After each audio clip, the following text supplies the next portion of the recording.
Hey, what's up guys? Welcome back to my channel.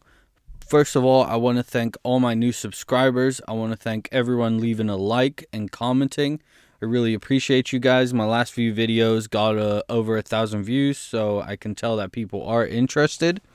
So today I wanted to do a video about YNW Melly and how allegedly he joined a gang after already being established as an artist. So he was speaking with a subject named Herc who had, I guess it was saved on the device as Herc. And then that triggered the thought, okay, this is probably G-Shine or GKB, Gangster Killer Blood.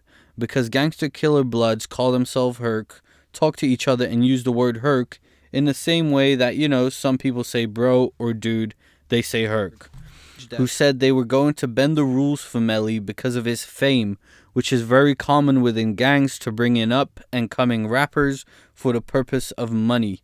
Most media gangs have money rappers that pay dues and have to contribute towards these gangs, such as, you know, the Crips having Snoop Dogg, Black Mafia family having Blue Da Vinci, and Black Jeezy. I think what he means is Young Jeezy.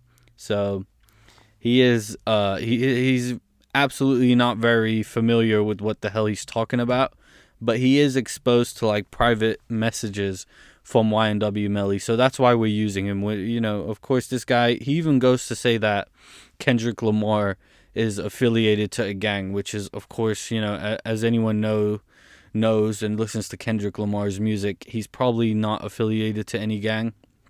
But this guy, you know, he's probably an old white dude, gang investigator. He doesn't really know what he's talking about, so we're just using this to kind of get exposed to what goes on behind the scenes and how Melly allegedly joined this gang whilst already being rich and famous. Then he goes on to say it appeared that the subject, Herc, was allowing Melly to become an official member. This happens frequently in nationally recognized gangs. There's a neighborhood street gang who establishes themselves as a blood gang or a Crip gang or a GD gang, whatever nationally recognized set is, and they haven't been sanctioned by the people above them, and then at some point they would be approached and either basically the part being plated, being put on a plate, or be labeled food, which means they're going to kill you, stop repping this gang, or we're going to kill you. So according to this, Melly might have been like anyone in their own neighborhood, you know, just calling themselves Blood, although they're not truly associated officially. And it seems that after he became rich and famous through this individual he calls Herc, this individual then spoke with the OG of G-Shine, whose name is allegedly Gino. And says that Gino gave Herc the authority to go outside of the rules to allow YNW Melly to become a affiliated, or, you know, to become a gang member, a G-Shine gang member. And then after that, the detective goes to the YouTube videos to investigate whether there's any other evidence that proves that he's a gang member. And in that, the detective says, I need some other research in order to determine whether your client was a member of G-Shine. I specifically went to social media, to the SoundCloud, and to news articles.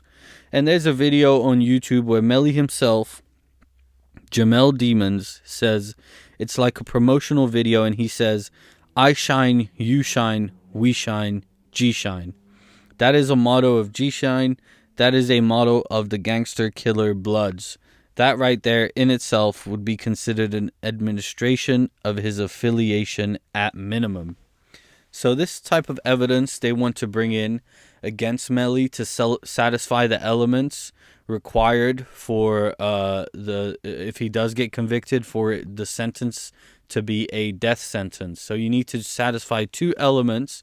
There's a bunch of different elements you can satisfy, but the ones they're going for is that he committed the act as a gang member, or as part of a gang, and then two, that the act itself was especially heinous and they're going for the heinous aspect. They're trying to satisfy the heinous aspect because they're saying that he killed his own two best friends in cold blood from close range, and they weren't even expecting it. So they're trying to satisfy those two elements to satisfy the death penalty requirements against YNW Melly.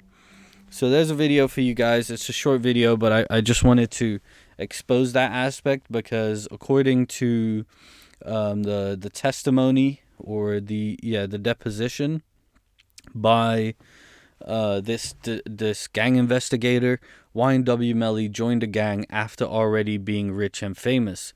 So a lot of guys get slack for that, such as Chris Brown, etc., who kind of get slack for playing that role and for really only being affiliated with a gang because likely, the gang likes the fact that they have money, etc. Whereas in this case, YNW Melly is practically in the same situation where he's being allowed in a gang without having actually had to put in the kind of work that an average street dude has to do. So instead of shooting the ops, allegedly YNW Melly shot his own two best friends. I mean, this is crazy. There's other videos I can do. There's one about Sack Chaser. There's some information in the Sack Chaser's mother testimony about who Sack Chaser was and some previous charges that Sack Chaser had when he was younger that I can discuss, but they're actually like super crazy, and it's a super sensitive subject. So let me know if you guys want to hear about Sack Chaser. It's the stuff his mom says he's been and the defense says that he's been charged with previously is crazy, Please like, comment, subscribe, guys. Let me know what you guys want to see in my future videos so I can improve my content. Peace.